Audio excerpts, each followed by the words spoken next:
देखिए, आज हम लोग व्याकरण के संबंध में कुछ अध्ययन करने जा रहे हैं।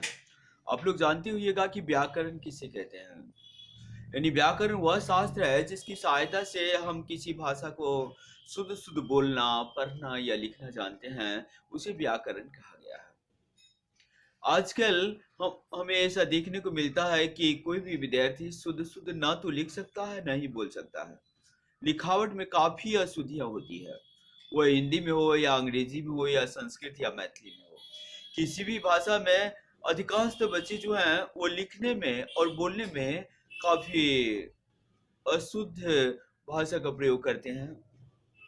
ये बड़ी दुर्भाग्य की बात है। और यह दुर्भाग्य उसी समय समाप्त हो सकती है कि जब बच्चे व्याकरण पढ़ना सीखेंगे। किसी भी भाषा के संबंध में जानने के लिए व्याकरण पढ़ना अति आवश्यक है। भले वो मैथिली भाषा ही क्यों ना हो या हिंदी हो या अंग्रेजी हो, सभी भाषा के व्याकरण के पढ़े बिना, यानी व्याकरण वह शास्त्र होती है जिसकी जानकारी लेने के पश्चात ही हम किसी भाषा को शुद्ध शुद्ध लिख सकते हैं या बोल सकते हैं या पढ़ सकते हैं। पढ़ना, लिखना और शुद्ध शुद्ध बोलना जो है हमें व्याकरण से ही प्राप्त होती है। अतः इस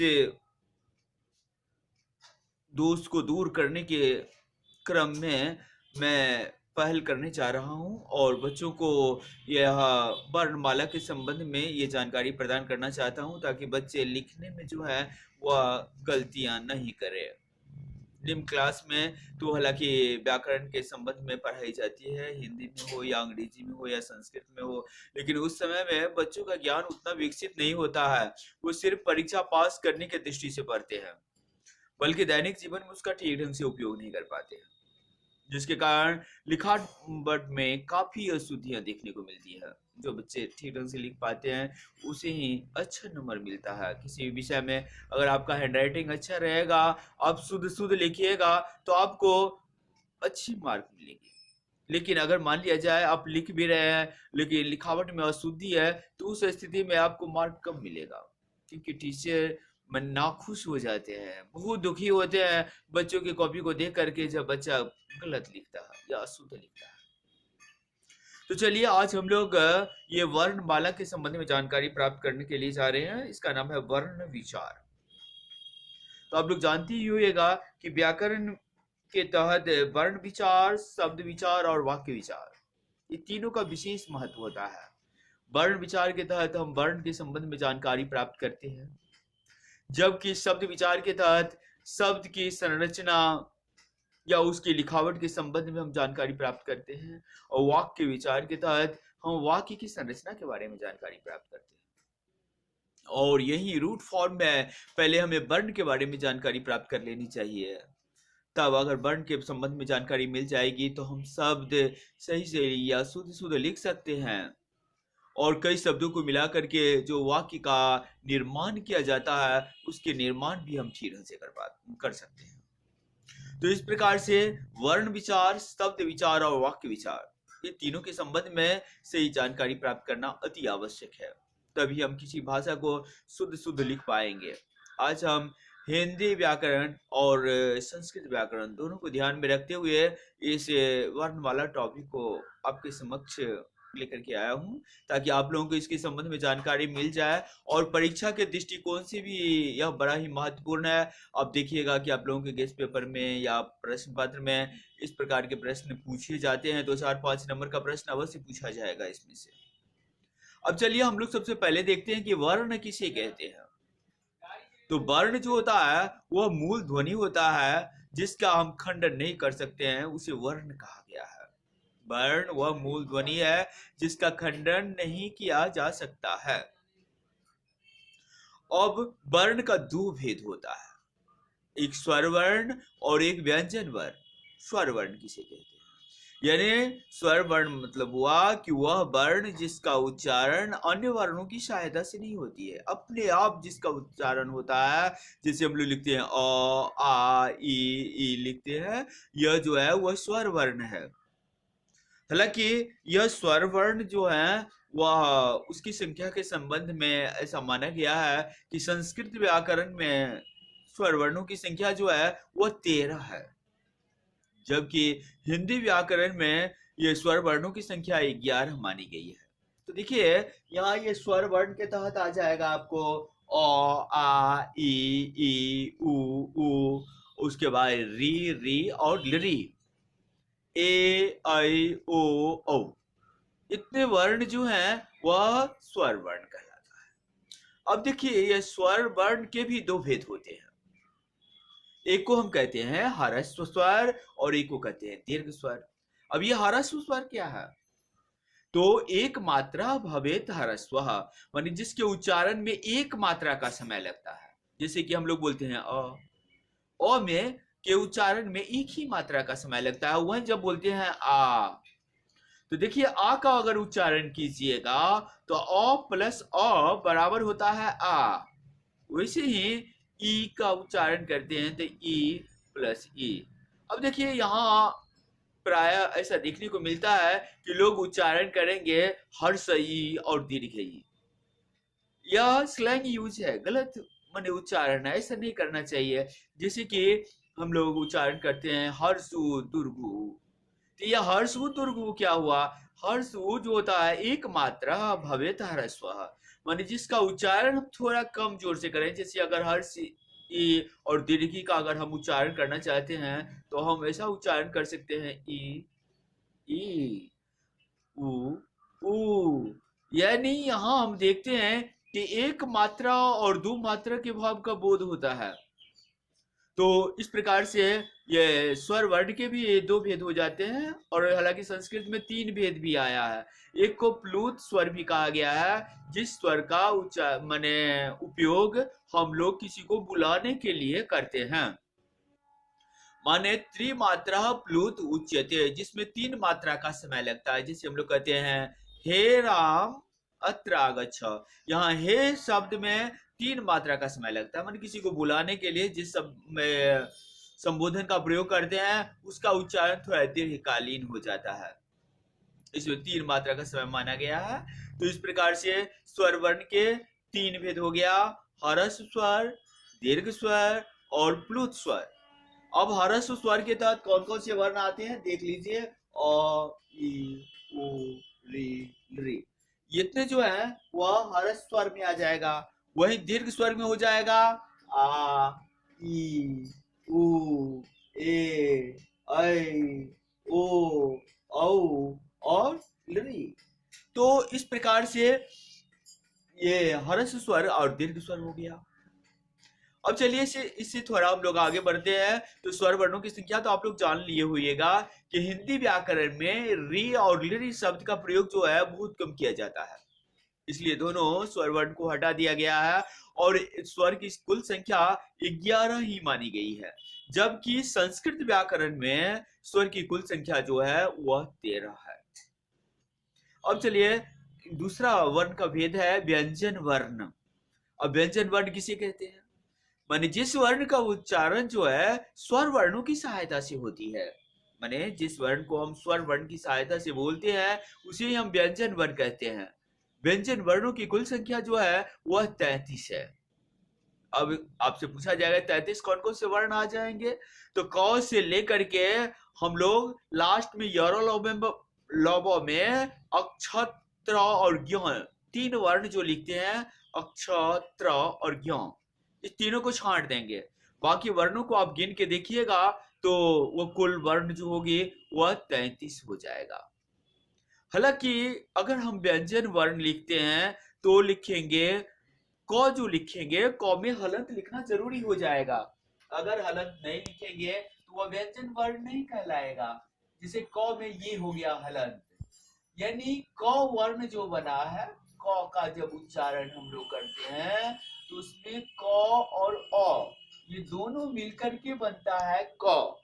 जितने भी व्यंजन वर्ण हैं उसमें आप देखिएगा, जैसे ख का उच्चारण करेंगे तो ख और नीचे हलंत आएगा और उसके बाद हम उसमें अ जोड़ेंगे तब ख बनेगा।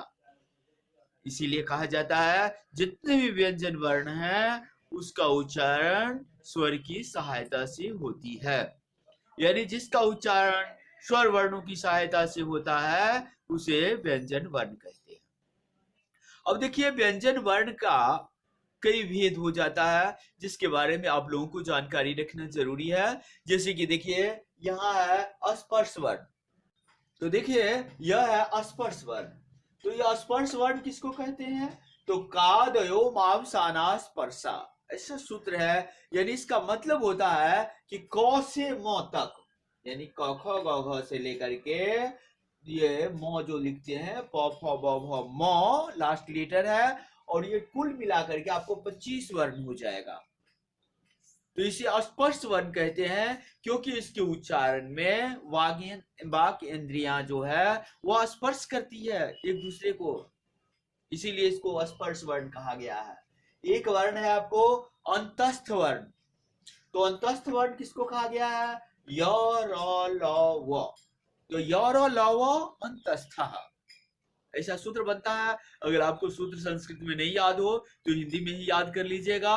देखिए हिंदी व्याकरण, संस्कृत व्याकरण और मैथिली में भी ये पूछा जाता है। आपको ये ऑप्शन टाइप क्वेश्चन में भी रह सकता है कि निम्नांकित में से ये अंतस्थ वर्ण कौन है। उसमें 3 अन्य वर्णों का नाम दिया रहेगा, एक अंतस्थ वर्ण रहेगा। आप याद रखिएगा कि य र ल व को हम अंतस्थ वर्ण कहते हैं। इसका नाम अंतस्थ क्यों पड़ा? क्योंकि इसका उच्चारण अगर आप कीजिएगा तो ऐसा लगेगा कि अंदर से ध्वनि आ रही है, जैसे य र ल। तो इस प्रकार से जब हम उच्चारण करते हैं तो लगेगा कि अंदर से आवाज जो है ये वायु बाहर निकल रही है और इस क्रम में वर्ण का उच्चारण हो रहा है, इसीलिए इसका नाम हो गया अंतस्थ वर्ण। अब चलिए एक वर्ण है जिसका नाम है ऊष्म वर्ण। तो देखिए ये ऊष्म वर्ण क्या है? जिस वर्ण के उच्चारण में मुंह से जो है उष्ण हवा बाहर निकलती है। इसमें होता है स ख स ह, उष्मारा, यानी ये स ख स, इसको ख भी पढ़ते हैं और स भी पढ़ा गया है। हिंदी व्याकरण में इसको स पढ़ा जाता है, जबकि संस्कृत व्याकरण में इसको ख पढ़ा जाता है। कितने स पढ़ाई होते हैं तो आप लोग जानते ही होइएगा।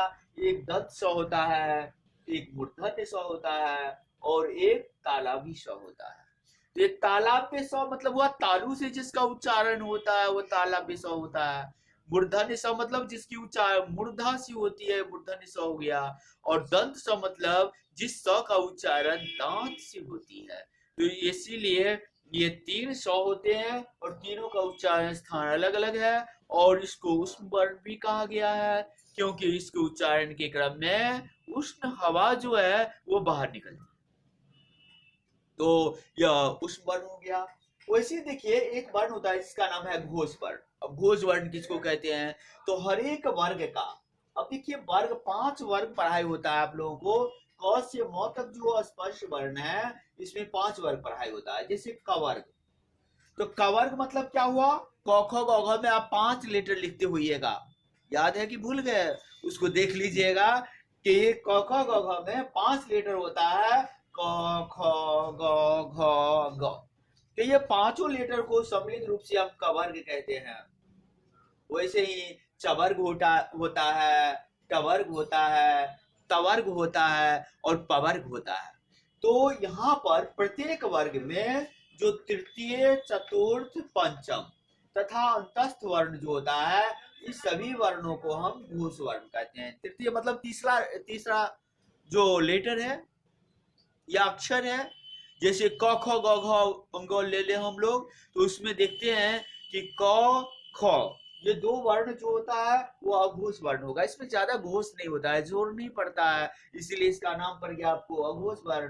और जिसके उच्चारण में ज्यादा जोर पड़ती है, जैसे कहते हैं ग घ अंग, तो ऐसा जब हम उच्चारण करते हैं तो इसमें ज्यादा जोर पड़ता है, इसलिए इसका नाम घोष वर्ण हो गया। और जिसके उच्चारण में ज्यादा जोर नहीं पड़ता है वो अघोष वर्ण हुआ। तो इस सब को आप याद रखिएगा। वस्तुनिष्ठ प्रश्न में ऐसा प्रश्न अवश्य पूछा जाएगा और इसमें से 2, 4, 5 नंबर का क्वेश्चन होने की संभावना है, जरूर पूछी जाएगी, इसलिए उसको याद कर लीजिएगा।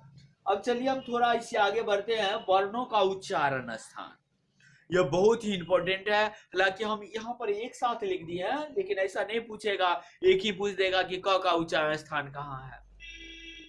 तो इसके लिए आपको इतना याद रखना पड़ेगा कि क का उच्चारण स्थान जो है वो कंठ है। जैसे देखिए ये वर्णों के उच्चारण स्थान के क्रम में कुछ सूत्र के रूप में दिया गया है, इसको आप लोग याद कर लीजिएगा। इससे अच्छा रहेगा कि सब वर्णों का उच्चारण स्थान आप लोगों को याद रहेगा। अगर कोई भी पूछेगा तो उसका जवाब आप लिख सकते हैं। जैसे कि देखिए यहाँ अ, आ, कवर्ग और ह, इसका उच्चारण और विसर्ग, इसका उच्चारण स्थान कंठ है।